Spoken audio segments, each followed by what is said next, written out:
Once in a while, you have a conversation that just brings such great clarity to your mind and even to your heart, and pretty much changes your life and puts it on a better path of understanding and progress. This episode is one of those conversations with Tom Morgan. I will put all of his information in the show's notes, which I hope you will access. But basically, I want you to know that this conversation is about the layers of our understanding that get developed if we consciously choose to develop those, those layers of understanding. And when I say layers of understanding, I'm referring to our awakeness and awareness about cultural differences. Tom's clarity is off the charts, and it is well researched and validated, not just his theories, but education that he has had, and he shares and translates so beautifully for us. This is a conversation that goes back and forth with a lot of my questions and doubts and concerns, and the way that he addresses all of those, very satisfying. We both hope to hear from you about your response to this conversation. It would mean a lot to us. So even if some things are challenging to you or perhaps provocative, whatever, we want to hear from you. Communication is what is going to get us past the loggerheads of non-progress that we're experiencing in this country. So again, we really hope to hear from you. So welcome to episode number 21 of the One White Woman podcast. My name is Nini White, and I am impossibly grateful that you are here. Thank you. Tom Morgan, welcome to the One White Woman podcast. I really appreciate your time. I really appreciate this. Thank you. Thank you, Nini. I love your topic, and I look forward to the conversation. Yeah, I feel like you posted something about this whole progression of awakening of awareness and understanding about the differences that we all live with on planet Earth. But the clarity was just so mind-boggling. I had to beg you to come on the podcast, even though you're so busy. So thank you for being here. Where should we start? I know that I could relate to all those early stages. I mean, maybe you should just start talking about the stages. Yeah. Yeah. So in the early 90s, I got some training in the field of intercultural communication. And I had lived in about 12 other countries. And I'd grown up in a family, Quaker family, that was involved in the civil rights movement and different things. My uncle had spent time with Mahatma Gandhi in the 1930s and converted to Quaker pacifism because of those experiences. Wow. And then my father, who was his younger brother by 8 years, followed in his footsteps, and they were both activists in a lot of different causes. My uncle was even involved with anti-racism organizations as far back as the 1920s. And so my family was involved with a lot of different things. And then I was involved, as you know, in an organization that sent me around the world on lots of projects. And I lived for about 6 years in a bunch of different countries, including 3 years in India, a year in Nepal, and Turkey, Cyprus, Norway, Nicaragua, all over Philippines. And I got fascinated by the dynamics of how I was transformed by the experience of being immersed in other cultures. And I became interested, fascinated, I think is the word, by how do we change through exposure to and immersion in different cultures. And I made a change in my life and left the organization that I was involved with full time, and decided to get some training in the field of intercultural communication, and which is a field that looks at how does culture affect communication, and it asks the question, what happens when people come together from different backgrounds, religious, social, ethnic, educational, racial, whatever different kind of background, and we're all trying to communicate with each other. Yeah. But each person is looking through a lens that was shaped by our upbringing. Right. And so, and our culture, our upbringing. Yeah. Cultural conditioning. And most of us are unconscious of this lens that we're looking through. And so I got interested. I knew there was this field, intercultural communication. Other members of my family had gone out to this institute in Portland, Oregon to study there, Intercultural Communication Institute. So I did that. And one of my teachers was Milton Bennett. And this model that you're referring to is called Bennett's Developmental Model of Intercultural Sensitivity. And so you saw the graphic that lays out these stages. Which I'm going to put in the show's notes if that's okay with you. Absolutely. So Milton, he took this idea of developmental models. So, you know, Piaget, for example. So Piaget studied child development stages. Right. So like a 5-year-old's brain can understand certain things that a 3-year-old's brain can't yet understand because they're in different developmental stages. Right. Other people, Kohlberg, studied moral development stages. But what Bennett did was he, through his studies, had figured out that there were these different developmental stages, mindsets, about how people construe difference, relate to difference, interact with and understand difference, or don't. I love your clarity, and I'm only stopping you just to digest it myself, because it's something we just swim through it and we don't realize that we're swimming through all of our own perception and our own ability to take in information and to process it in a way that's going to serve the situation or the interactions or the communication. We don't even know that that stuff is flexible. That's right. That's well said. Yeah. And so that's kind of the starting point of the model. Yes. Bennett identified these 6 stages. And the first stage is called denial. Denial is where people don't know that it's flexible. That's one way you could say it. You grow up in a family, in a neighborhood or whatever, and you take on the values that your parents had, or you form an identity by taking on the stuff of the local culture. And you use that to shape an identity.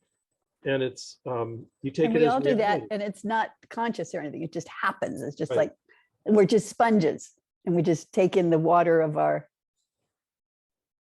excuse me for interrupting you, but no, feel free. Absolutely. Okay. I'm fine with it. Because what you just said is exactly right. We're not conscious. Yeah. And that, in a way, defines that stage. It's a stage where people are not really conscious of cultural difference. And so it's a stage where, you know, they see. So let's say somebody in that stage goes on an exchange trip. You're in high school and you go to Tokyo and you come back, and the person might, in that stage of denial, might say it's the same as here. They have McDonald's, you know, they have skyscrapers and cars. the person doesn't have categories in their awareness that allows them to see cultural differences. Right. And so it's unconscious, like you said. And so when they don't have those categories and they're in the denial stage, then certain things can go by them. And is denial the right word? I mean, that's almost not working for me. It's like they're blind, or they just don't have the processing equipment in their brain, or can you just take that apart a little bit more, please? Yeah, so it's a tendency to not notice or interpret cultural difference. Not notice.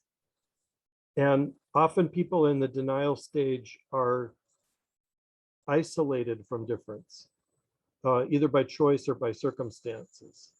Right. So it might be in a tiny town somewhere in rural Iowa or something. I don't want to pick on just Iowa, it can be anywhere. Mm-hmm. But there's not really a pressure, a need, an obvious need to develop that kind of awareness. Mm-hmm. Or there might be an actual choice to isolate oneself. Mm-hmm. I had to do a training once for somebody in a small town, rural, very rural town. And I was training this person who was relocating to Brazil to run a plant there for a big agricultural company. And we went into the little sort of general store in the town for a sandwich. And he met one of his friends, and the friend said, and my person I was working with told his friend, we're moving to Brazil. My family and I are moving to Brazil. And the guy looked at him and said, why?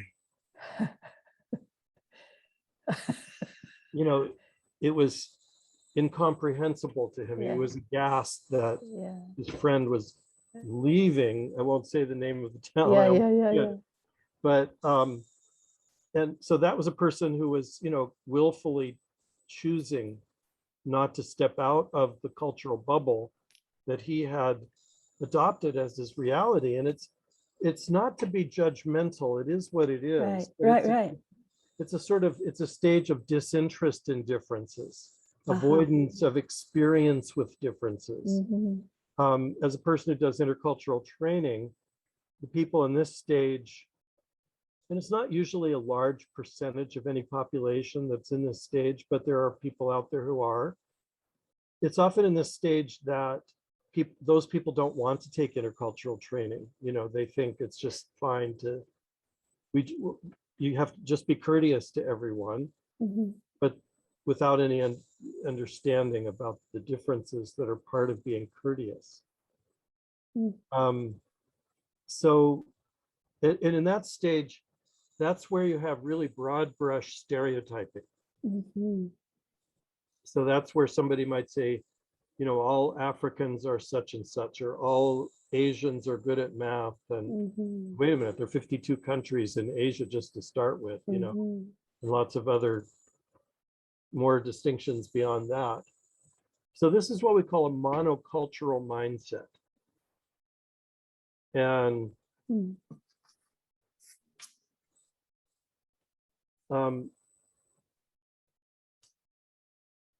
so people don't think that they need to even think about culture. It's enough.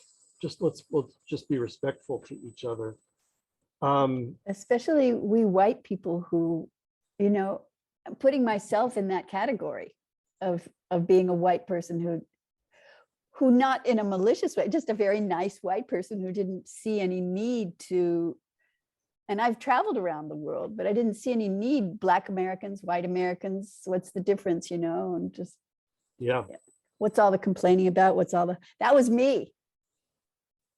And it's a lot of us, but you'll see 2 stages after this one. Yes. It's also another kind of version of this. And that's where a big majority of US society is in this 3rd stage. But before we get to that one, there's the stage that we usually call defense polarization now. In your chart, it says defense, the picture that you got, that you're going to put in the podcast. So the 1st stage, denial, misses difference. 2nd stage, defense, as it was originally called in Bennett's model, judges difference. Uh-huh. And so you'll hear me say defense polarization, because that's what we call it now. Okay. Defense polarization is often a kind of polarized us versus them stage. So it's like there's more awareness that there are other cultures than there is in denial. Right. But there's this idea, this belief that my own culture is superior. Right. My own culture is the right way, the best way, the natural way. It sets the standard. Yeah, that's a really good way to say it. So like if I'm part of the dominant culture, male, white in America, Mm-hmm. It's possible for me to get into the mindset where I don't see myself as cultural. Right. I see what I'm part of as unconsciously as the norm, as the standard. That person has an accent. Right. I Right. don't have an accent, Right. That's more of the third stage. But in polarization, it's people tend to think that their culture is superior. And it can either be aggressive, as in colonialism and imperialism. We think we have the best culture and you will benefit if we come and bring it to you, even if it's done by force. Right. But we can rationalize it because we know we have the pinnacle of human civilization to bring you. Right. Or it can be kind of siege mentality, defensive posture. Like in Cowboys and Indians movies, Circle the Wagons. And a lot of our US population is in this stage.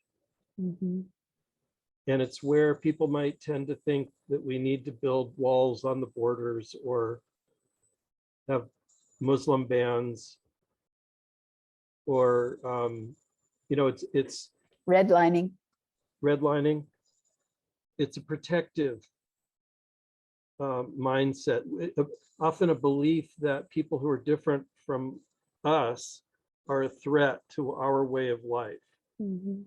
And yeah, you gave one example of a number of examples that could be pointed to about US history and US urban Mm-hmm. development over the last couple of 100 years. And a lot of what's at the basis of that is people in this us versus them polarized state,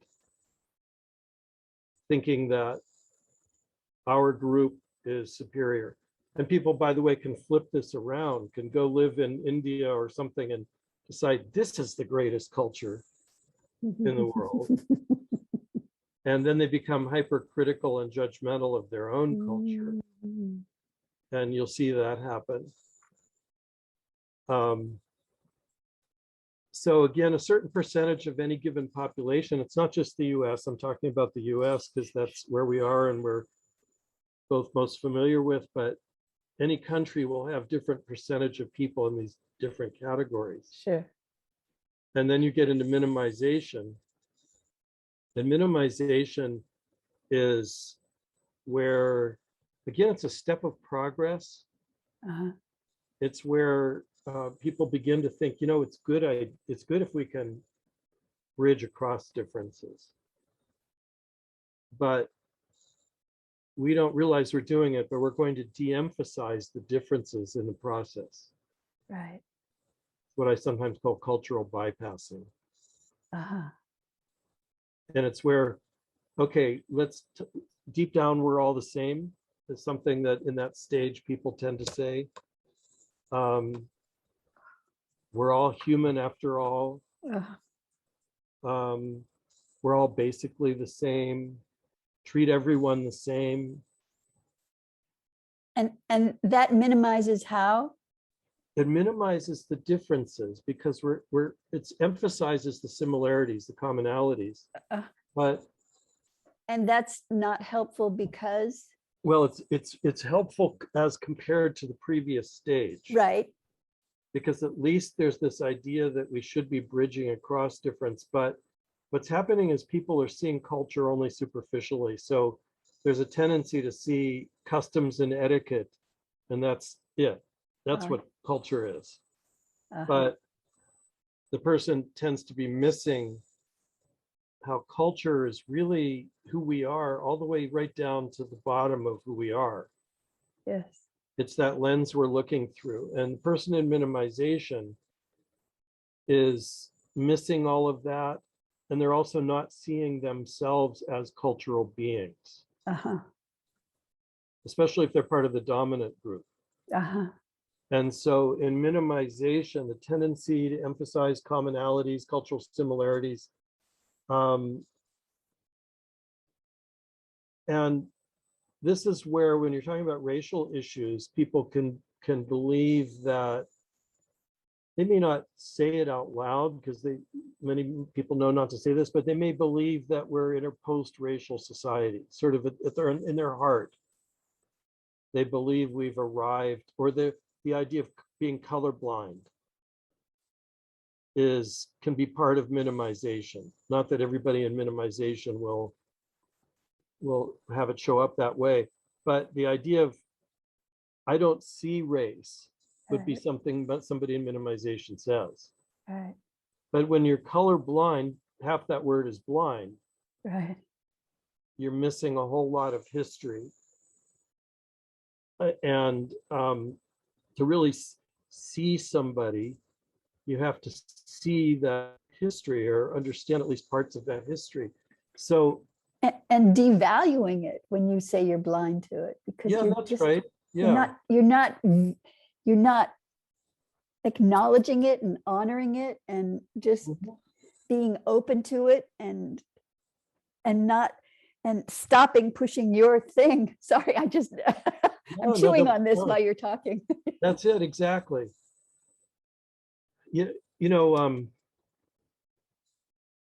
Forgetting the author of James Baldwin. Yeah. There was a recent documentary about him, and it's wonderful. I think it's on Netflix. And he said, I Am Not Your Negro, or no? Yeah. Okay. I think that's it. And in there, he talks about going to school, and he had white friends. But when the school day was over, they would go their separate ways. And so he said, I had white friends, but they didn't know how I lived. Right.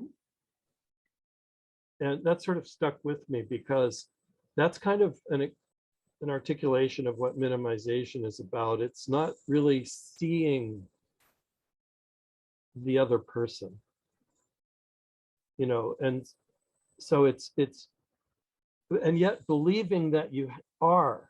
Right.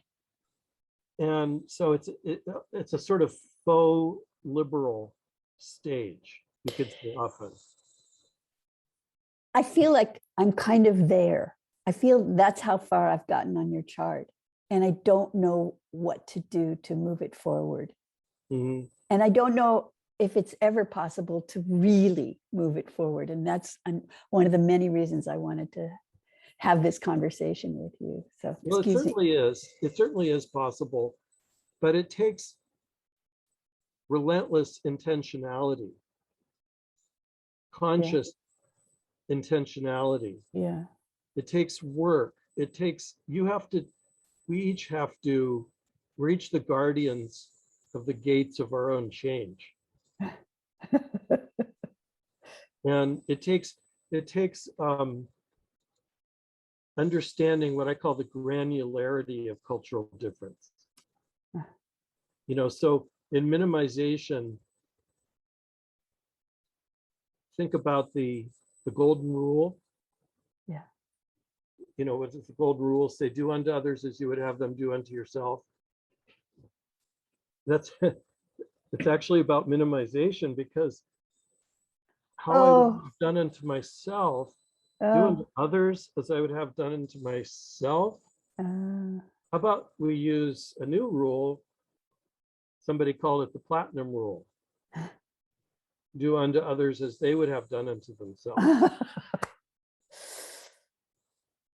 And there's the whole world of difference in between those two. Yes, a universe of difference. There's the whole world of difference in between those two. So that's the the area where any of us who are in minimization have to do the work is to become, in a granular sense, aware of the nitty-gritty of cultural difference. And so what happens is people in minimization are kind of glossing over it. It can be self-congratulatory. It can be a belief that we've arrived at a stage of cultural sensitivity. And then there's a murder. A policeman murders a black man on the streets in Minneapolis. And the person in minimization is shocked because it's hard for them to believe that this could happen, because they're not seeing Right. the inequities that are there everywhere in our society. And so it's that's part of minimization, is an inability to see privilege differences and power differences. The person is not seeing it. We think, okay, we're all human. Let's focus on that. And a lot of spiritual communities, many people are in minimization. Spiritual. Yeah.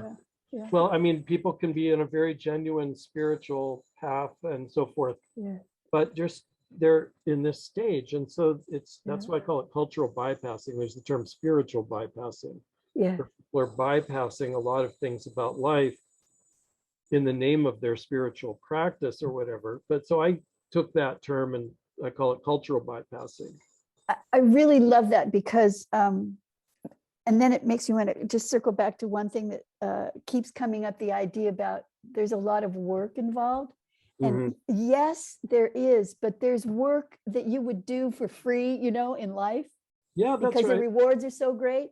And that's what I feel about this. And even though I've gone into it really, truly full time, waking and sleeping, people don't have to do it that intensely. I'm kind of an animal in that way.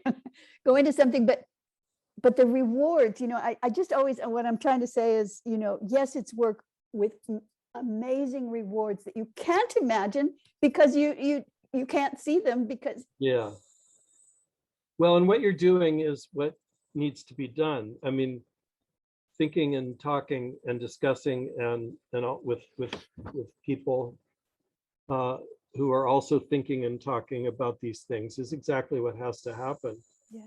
I should say there's another sort of part to the story, which is that another one of my teachers, Mitch Hammer, took Bennett's model and researched the heck out of it and discovered that he could measure 5 of the 6 stages in Bennett's model. Wow. Anybody can look up, by the way, Bennett's developmental model of intercultural sensitivity, and you can find articles by Milton Bennett, Bennett. There are a couple of his papers that you can find online that are just wonderful.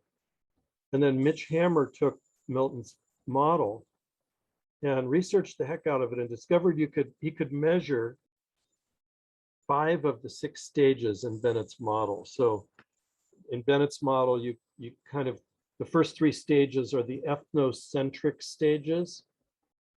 The experience of one's own culture as central to reality is what ethnocentrism means. But so it means like the beliefs and behaviors that people get as part of their conditioning when they grow up are unquestioned. Becomes their lens, as we were talking about. It's just the way things are. They accept that this is the way things are. But in ethno-relativism, so Bennett coined this term, ethno-relative. It means we learn to shift frames of reference. It's the opposite of ethnocentrism. The experience of one's own belief and behaviors we begin to see as only one way of organizing reality. Among many different ways of organizing reality. So sometimes people grow up in a culture and they travel and they live in another culture. They're learning a new culture, but they're also being given new eyes to see their own culture differently, as no longer just the reality, but just one of many. So what we're learning as we progress in these stages is, to put it in very simple terms, is frame shifting skills, the ability to shift frames of reference, and style switching, the ability to behaviorally bridge across difference. So in Bennett's model, Frame shifting or frame expanding? I like, don't know. I like your word expanding. It really is what's happening. Because something doesn't get left off. It just gets. Oh, you're very, very good point. Okay. And I mean, yes, you're shifting in the moment, you're shifting to see, you're trying to, the skill is, I'm crossing cultures in some way. I want to behave in a way that's culturally appropriate within the context of that culture. So I shift frames of reference. Absolutely right what you said. My core values that are not negotiable don't change. I am who I am. I have the values I have. I'm clear about what I don't want to compromise about who I am. Those are my core values, smaller circle, non-negotiables, tied to my identity. The bigger circle, negotiable values. The whole set of ways that I adapt appropriately to difference. And difference, you know, diversity, everything we mean by diversity, both visible and invisible. Yeah. So you're right, we're expanding. Yeah. As we grow through these stages, the circle of who we are as a human being is getting bigger. And in Bennett's stages, the next stage where you're graduating from ethnocentrism, you go out of minimization and into acceptance. And acceptance is where people really start to deeply comprehend difference. They're not bypassing it anymore, but it's still mostly cognitive. But now, okay, I get it. I'm also a cultural being. Number one, I'm seeing myself no longer as the norm or the standard, or, you know, others are cultural, I'm not cultural. Others are ethnic, I'm not ethnic. Others have an accent, I don't have an accent. But I'm also a cultural being. And also, so I'm seeing myself more deeply. I'm seeing the phenomenon of culture more deeply in myself and in others. So that's acceptance, where we're, oh, wow, this is culture. This culture thing is a big deal. Yeah. And it's really important for me to understand it. And then we go into the stage of adaptation, where not only do we get it up here, but we get it behaviorally. So if I tend to have a very direct communication style, but I'm interacting with somebody who has a more indirect style, instead of saying that's not the right way to do that, I might say, have you thought of trying it this way? I switch styles. That's just a very simple example. But in adaptation, and relatively small percentages of any population are in adaptation. But that's where a person really is genuinely good at bridging across difference. And then in Bennett's model, integration is the sixth stage, where we've expanded that circle of who we are, and we've integrated the reality of different cultures into our awareness so that we can relatively effortlessly shift from one to the other. And but what Mitch Hammer found when he researched all this, I'm sorry, with the result of you go into a different culture and people feel respected by you, you feel, what is your experience? What is their experience of you as someone who is got that integration piece now? yeah, wonderful question. When you have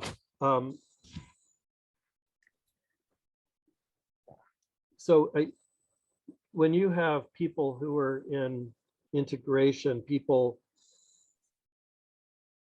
the sort of differences that might be barriers are largely dissolved, you know, and I mean, they're still there, but you know the reality of the cultural differences you're dealing with internally rather than like putting on a different hat externally to play a role. That may not necessarily be picked up on by the other person. It may or may not be. But your question is fantastic, which is how does diversity feel with each of these stages present? So like if you're in an organizational culture where people are present in denial or dominating in the organization in denial, diversity feels ignored. If you have people who are in defense polarization, diversity feels uncomfortable. If you have people who are in minimization, which is where in a corporate setting, HR will say, we have to treat everybody the same way. We have to have the same rules. That's what fair is. In other words, they're minimizing difference. That's where diversity feels not heard. Yeah. And then you have people in acceptance. Then you start to have diversity starts to feel understood. And in adaptation, diversity feels valued and involved.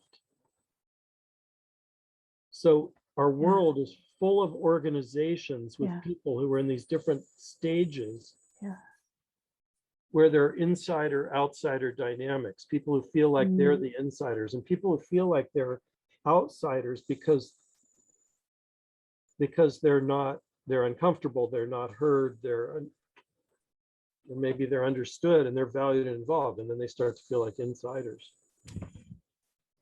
And I guess that's where we start talking about microaggressions and those kinds of things. At the earlier stages of. I like to use the term micro inequities. And it's a whole set of kind of unconscious behaviors. Yes. That can cause the other person to feel slighted, dismissed, in hundreds of different ways, and it's often the elephant in the room. The concept was developed by, I'm forgetting the woman's name. You can look up, I think there's a Wikipedia article on micro inequities. Not D'Angelo. No, long before Robin DiAngelo. So this is going back, I think, several decades. Oh, okay. And this woman was asked to go into a university and research what kinds of inequities were there in the policies between men and women and so forth. And there were certain overt inequities, but what she found in her research was the covert inequities were the elephant in the room, and she coined the term micro inequities. And I avoid the word microaggression, and because I'm mostly working in the corporate world, they tend to sort of not get into political language, you could say. Yeah. And you can deal with all of this stuff without, you can bring light rather than bringing heat. Does that make any sense? Absolutely, absolutely. Now, the many Black people that I have spoken to, they use that term, microaggression. And so I will be asking them, does this other term work for you? Or, I would just be curious to see what they say. Okay, well, here's what one of my colleagues, Black woman, gay, in Minneapolis, colleague of mine uses the same tools I use, lives in the neighborhood where the George Floyd murder happened, and works predominantly with white organizations, helping them to grow out of minimization, specifically dealing with racial issues. And she prefers not to use the term white fragility as Robin DiAngelo used. brilliant book, important, very important book. Very important. That is basically about minimization. Yes. Yes. But this woman, my colleague's point of view is fragility. It's in a way a shaming term. Yes. Her point is that you don't really get people to change by shaming them. Right. And again, I don't object to the term microaggression. It's just micro inequities is a sort of a broader term, let's say. Totally agree. I just was going to check, I totally agree. I'm more comfortable all of with these it. discussions need to happen. Yes. What I'm doing is in the context of consulting and training and coaching work with people, helping them to move up the scale. And so in the context of what I do, it's helpful not to use terminology that might make somebody defensive. 100%. Doesn't mean that there's not legitimacy to the term microaggression. There absolutely is. Oh, I didn't mean to imply that. Yeah. Real and important topic. So that's not what I'm trying to say. No, I know. Just for the context of the work that I do. Yes. We probably need to go a few minutes longer than what I promised you. Oh, whatever you say. But Mitch Hammer, just to finish that thought, yes, researched Bennett's model, and he discovered that you could, as I said, you could measure 5 of the 6 stages. You couldn't measure that 6th stage integration. It's more of an identity. More of an identity. Wow, I love that. Okay, yes. But the first 5 stages you could measure as levels of intercultural competence. So each one, as you go up the scale, it's like in denial, there's very little, if any, intercultural competence, very limited concepts about human difference. Very simplistic way of seeing things. Little, if no, or no experience, and little or no ability to shift perspective and behavior. As you go to the ethno-relative stages, you start to have very substantial intercultural competence, concepts, experience, ability to shift perspective. Again, I think of James Baldwin saying his friends, we're friends in school, but they didn't go home to see how he lived at home. Yep. It's not that that's always what has to happen, but the point that he's getting at, as I see it, is people are missing the reality of the nuanced and granular realities of cultural differences, glossing over, minimizing. So as we move up the scale in these stages, we are growing in sophistication, complexity, nuance about really deeply comprehending difference, and then ultimately getting better at how to behaviorally bridge across difference. And comprehending it and owning it, I think, where it's a lived thing that we don't have to think about anymore. We get it, and then we can't not get it anymore. Beautiful, exactly. Yeah, owning it, part of our breath, not artificial. People can be trying to develop intercultural competence and be very ham-fisted and awkward about it. Trying to build genuine relationships, but doing it in ways that it's sort of like check the box. Okay, I'm doing the things that the trainer told me to do, as opposed to honest to goodness, real genuine, deep relationships. But you have to start there. Don't not do it because you're gonna make mistakes, right? You're gonna. Yeah. And so, but ultimately what building authentic relationships across differences will bring a lot of this with it, often, and also immersion in other cultures. but there's a set of what we call building blocks of intercultural competence. So students, for example, can go on and live in another country as part of their student experience and come back and not move up the scale out of polarization or minimization. But with a little bit of training, they leverage those experiences and can move up the scale. And so there's this kind of set of ideas, what does it mean to stereotype? Why is that not a good thing to do? How do we get away from stereotyping? There's just a whole set of things we call intercultural competence, kind of 101 skills and awareness and knowledge. It takes all three of those things: skills, awareness, and knowledge. Skills, awareness, and knowledge, and probably direct experience, and then lived experience. And the other thing that I want to ask you is when people get this, what do they report, or what have you heard, or what do they say?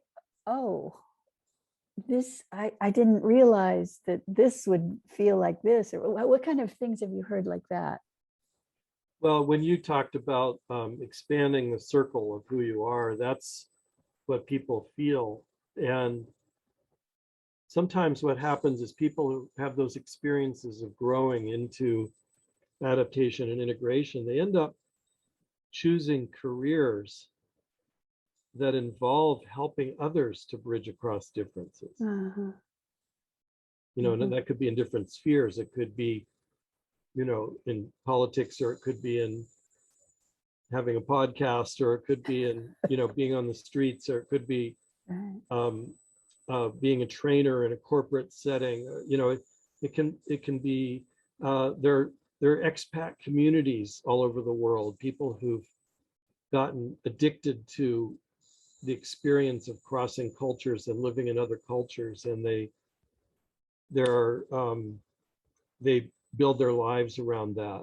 And some of those people are in these higher stages, and they fall in love with the sort of bliss of communicating across cultures, and along with the addiction of the stimulation of new experience and all of that. But a lot of people become bridgers of difference in different ways, or activists, and it could show up in so many different ways. Really, a lot of the world's biggest problems boil down to intercultural communication dynamics between two people, You can trace many, or maybe all, of the world's really big problems down to human communication and the challenges of getting that right. So the basic relationship is, I take everything that was part of my cultural conditioning and I feed that in unconsciously. I feed that into my messaging, my communication. Communication and culture are the same thing. We use everything about our culture to encode our messaging. How am I speaking right now? What words am I choosing? How am I using my hands? How am I sitting? That facial expression, tone of voice, everything. There are hundreds or thousands of decisions being made unconsciously that are all part of my cultural conditioning that go into the encoding of my messaging. The person on the receiving end is using his or her cultural conditioning to decode. Yes. And then there may or may not be a place where those two things are overlapping and there's actual communication. Right. So everything about culture is everything about communication, and everything about communication is everything about culture. And so it's such a huge topic. Life. I know I have to let you go now, and I don't want to end on a downer note, but I have to bring up this point of, it just seems like so much that fear can stop things, stop that opening of just seeing what's coming, what you're trying to communicate. It's just like a fear and a protectiveness that once that is just loosened up just a wee bit, then maybe there isn't so much to be afraid of or to protect. You know, like we see in our country now, the fear of critical race theory or fear of learning about our country's true history. What happens if we learn that? How horrible. I know it. I don't feel, you know, I want to fix it, but I don't feel just damaged. I feel like, oh, I'm out of the, you know.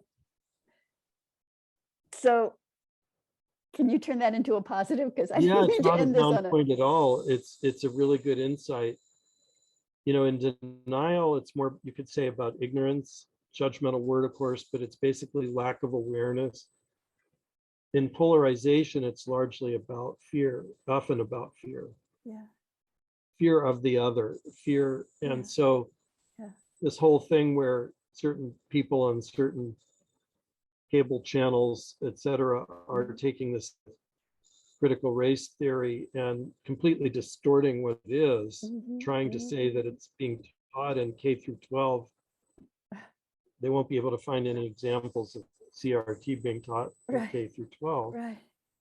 An academic field, a legal field, but it's fear and they're deliberate using a term that they know will play off of people's fears, you know. And so again, a certain percentage of our population is in this stage of polarization, defense polarization, and certain politicians and media figures are playing off of those social fault lines. Yes, yes. Both from within the United States and from outside of the United States. Yeah. Smart people are exploiting our social fault lines. Yeah. Including like white nationalism versus multiculturalism. That's one of the social fault lines.